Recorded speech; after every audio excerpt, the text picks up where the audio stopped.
I want you to do something a little radical right now, like wherever you are listening to this. Yeah, just take a second. Exactly. I want you to literally unclench your jaw. Just let it go. Drop your shoulders. Most of us don't even realize we're tensing up, Right. And look, I don't care if you just finished, a grueling 12-hour shift on the hospital ward, or if you just stepped off a loud, dusty job site. Or even if you're just mentally exhausted from staring at screens all day long. Leave it at the door. It's over. You are officially entering quiet mode. So just take a deep breath. That's the baseline we need for this. It really is. And now I want you to look at the phone sitting next to you, or maybe the smartwatch on your wrist. Every single time that screen lights up, every time it buzzes, it steals exactly 23 minutes of your life. Welcome to the deep dive. It really is a staggering number to confront when you put it like that. 23 minutes from one buzz. Yeah, because we tend to measure interruptions in the seconds it takes to glance at a screen, right? Whoa! We completely ignore the massive cognitive debt we incur the moment we look away from our deep work. And that cognitive debt, that is exactly the central target of our mission today. Okay, let's unpack this. We are exploring The Sovereign Architect's Guide by Chillstar 08. Specifically, episode 6, which is titled Deep Work Dynamo, How to Finish Your Week in 4 Hours. Right. And if you remember, in our last deep dive, we talked about installing drawing those boundaries and reclaiming your personal space. But clearing the space is just step one. It actually reveals a much deeper, much more intimidating problem. Yeah, the void. What are we actually supposed to be building in that silence we just fought for? Because if we don't have a blueprint, the noise of the world is just going to rush right back in to fill it. Oh, for sure. We have this natural horror of a vacuum. The second our schedule opens up even slightly, our instinct is to pack it with activity. We just have to be doing something constantly. Exactly. We are culturally conditioned to equate motion with progress. Yeah. But Chillstar 08 introduces a really brilliant distinction here. She talks about the trap of idling. I love this concept so much. Think about a car engine, right? Mm-hmm. The engine is running, the pistons are firing, it's burning through all this expensive fuel, making a ton of noise and vibration. But the car is in park. Yes, it isn't going anywhere, and that is what most of our daily quote-unquote busyness looks like. We feel incredibly productive because we are in constant motion. Right. You check a text message while you're sitting at a stoplight. Or you answer a quick email while walking from your car to the front door. You stare at a spreadsheet on your laptop while, your family dinner is sitting right in front of you, literally getting cold. And that right there is the illusion of productivity. You end your day feeling physically and mentally depleted because you were constantly doing something. So you didn't actually do anything that matters. Exactly. If you step back and evaluate your legacy, the deep, meaningful work, the art, the business strategy, the relationships. Right, the relationships that actually move your life forward. None of it progressed. You spent 8 hours idling. You were everywhere, which means you were truly nowhere. Man, that hits hard. And this brings us back to that terrifying 23-minute statistic from the research she cites. I don't want to just gloss over this. No, we definitely shouldn't. Because understanding the mechanism behind it is crucial. Why does a 5-second distraction cost us almost half an hour? It basically comes down to how our prefrontal cortex manages working memory. Your brain is not a computer processor that can just run multiple applications in parallel. Right. We can't actually multitask. Exactly.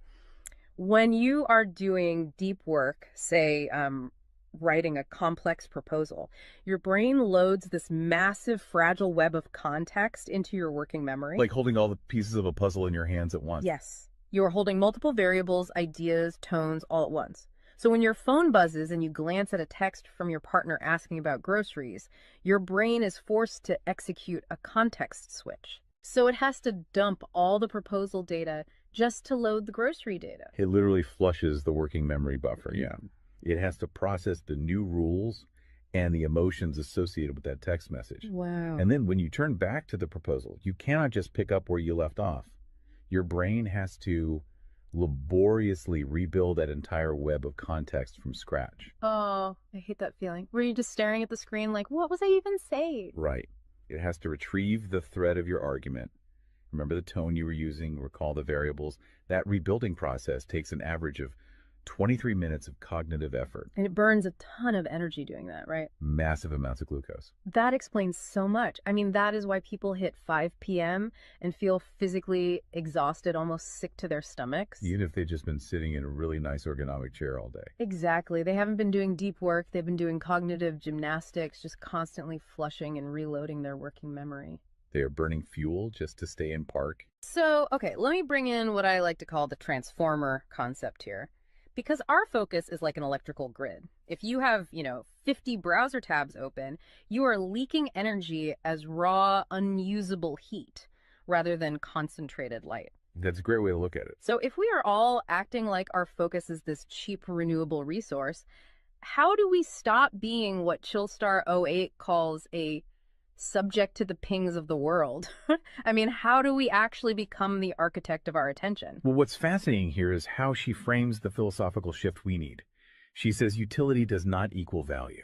Oh, say that again. Utility does not equal value. Right. In the modern workforce, we have been completely conditioned to believe that being constantly available makes us valuable. Like if you answer a Slack message in 3 seconds, you're the hero. Exactly. You are praised as a good worker. Or if you jump on a Zoom call with like 5 minutes notice, you're a team player. But that is just utility. I mean, being highly available makes you a commodity. You're like a human router just passing information back and forth. And routers are easily replaced. True sovereignty, true value comes from being impactful. You simply cannot make a deep, lasting impact if your attention is constantly fractured by the agendas of other people. Yeah, when you operate like that human router, you are spending your finite, precious Mondays executing someone else's script. You're a subject to the pings of the world. Okay, so we know the biology of why this destroys our focus, and we understand the philosophical trap of, trying to be too available. But how do we actually fix the mechanics of our workday? We have to build the deep work dynamo. Right. So think of your attention like water pressure. If you poke 50 tiny holes in a garden hose, open browser tabs, email notifications, group chats. The water just trickles at the end. Exactly. You cannot wash a car with a trickle. You're just making the driveway wet. That's true. So the Dynamo Audit she lays out, it's about putting a high pressure nozzle on that hose. It narrows the opening to create a stream powerful enough to actually blast through the dirt. And the first step in that audit is auditing the physical environment itself. She calls it analyzing your signal-to-noise ratio. Okay, so visualize your workspace right now. She asks you to determine if it is a sanctuary or a transit hub. Let's be honest. Most of us are operating in transit hubs. A transit hub is a place of constant arrival and departure. People walking by, announcements over the loudspeaker, just a blur of motion. Yeah, and you can't build a legacy in a train station. But we need to push past the basic phones are distracting advice, right? Because our listeners already know that. Oh, absolutely. Chillstar '08's rule is much more brutal than that. She says if the phone is even sitting on your desk, even face down, it is acting as a parasite on your cognitive grid. A parasite, just by being in the room. The research supports this entirely, by the way. The mere presence of a smartphone in your visual field, even if it is completely powered off, measurably reduces your cognitive capacity. Because your brain is having to actively expend energy to ignore it, right? Exactly. It is running a background process that just keeps saying, don't check the phone, don't check the phone. That is energy being actively stolen from your primary task. So sovereignty literally begins the moment you physically remove the device from the room, put it in a drawer down the hall. Close the door. Make the physical environment quiet. But okay, let's say you've done that. That doesn't stop your own brain from creating internal noise, right? Like trying to juggle 5 projects at once. How do we fix the internal wiring? That brings us to the second pillar of the audit, which is the batch wiring rule. This directly addresses the danger of switching fatigue, which we touched on with that 23-minute penalty. Right, the cognitive glucose burn. Yeah. When we attempt to multitask, like writing a creative brief, then pausing to check inventory levels, then answering 3 customer service emails. And then trying to go back to the brief.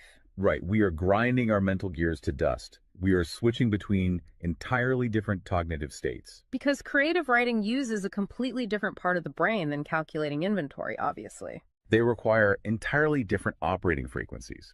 So the batch wiring rule dictates that you must group similar tasks together based on their cognitive load. Okay. And you do not switch the current until that specific type of work is completely done. You do all your deep analytical thinking in one high-voltage And burst. then you save all your reactive administrative stuff for a separate lower voltage block later in the day. Precisely. It's all about staying in one gear. Like if you are driving up a really steep hill, you don't constantly shift between first gear and fifth gear. You lock into the gear that provides the right torque and you just ride it out. That's a perfect analogy. But okay, here's where it gets really interesting.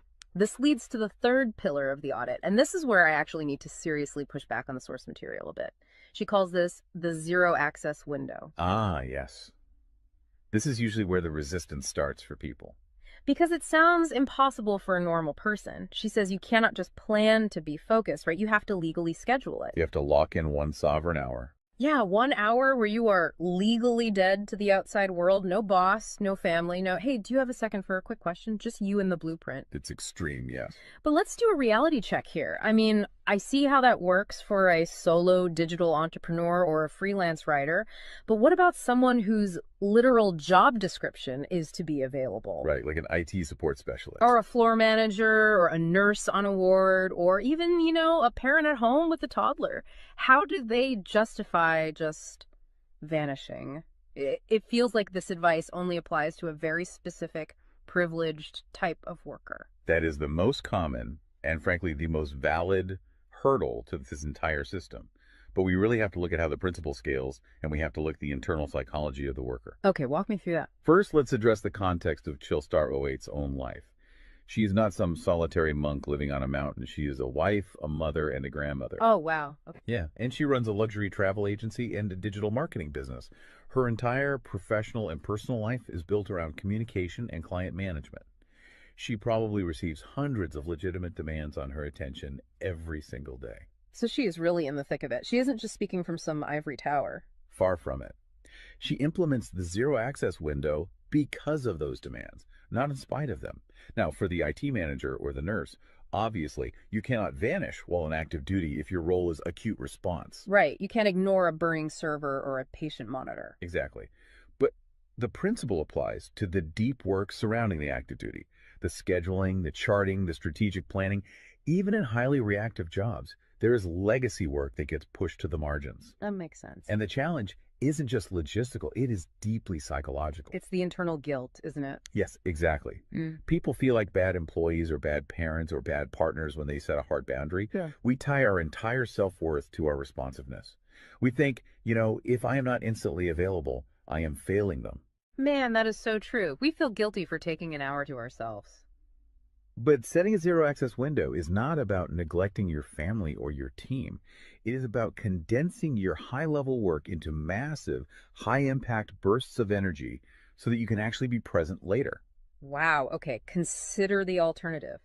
If you don't carve out that absolute focus, you end up giving your family or your team partial fractured attention for 12 hours straight. Exactly. You are physically at the dinner table, but mentally you are drafting an email. Or you are sitting on the floor playing with your kid, but you're checking a Slack notification over their shoulder. You are trading constant low quality availability for scheduled high quality presence. It is entirely about communicating boundaries to protect the quality of the time you do give people. You tell your team, look, I am going offline for 60 minutes to finish this crucial report. If the servers literally catch fire, call this specific emergency number. Otherwise, I will address all questions at 11:00 a.m. Right. You aren't vanishing to hide. You are vanishing to get the work done efficiently so you can actually live your life. Which brings us to the ultimate why behind this entire system. Because once you fight through that guilt, once you build this 4-hour fortress, you have to know what it is all for. It's not just about becoming a hyper-efficient robot. No, because if you use these tools just to do more of your boss's busy work or to take on 3 more stressful projects, you have entirely missed the point. You are just speeding up the treadmill. If we connect this to the bigger picture, the destination we are driving toward is a concept she calls passive magnetism.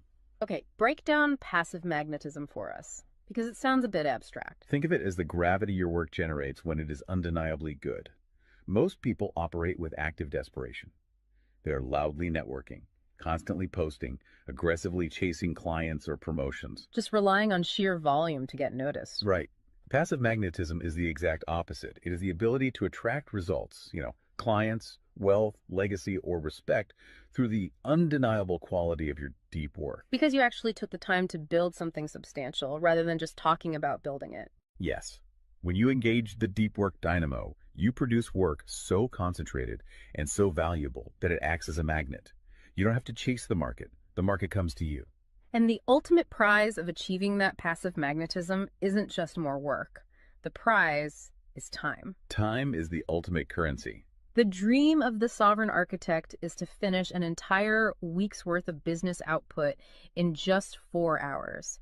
You do this high voltage work often while the rest of the world is literally still hitting the snooze button. You free up the remaining hours so you can go be a traveler, so you can be a creative. So you can be a fully engaged grandparent like Chillstar 08. Exactly. She frames it beautifully in the source text. She says, we wire for silent so we can live in volume. Oh, I love that. We embrace the discipline of the quiet fortress so that our actual lives can be loud, vibrant, and fully experienced. We are finally taking control of the dial. But, making that shift from a frantic, reactive employee to a calm, sovereign creator requires a massive shift in identity. You have to tune your mind before you sit down to do the work. It is really difficult to just sit down at a desk and instantly command your brain to perform deep work, right?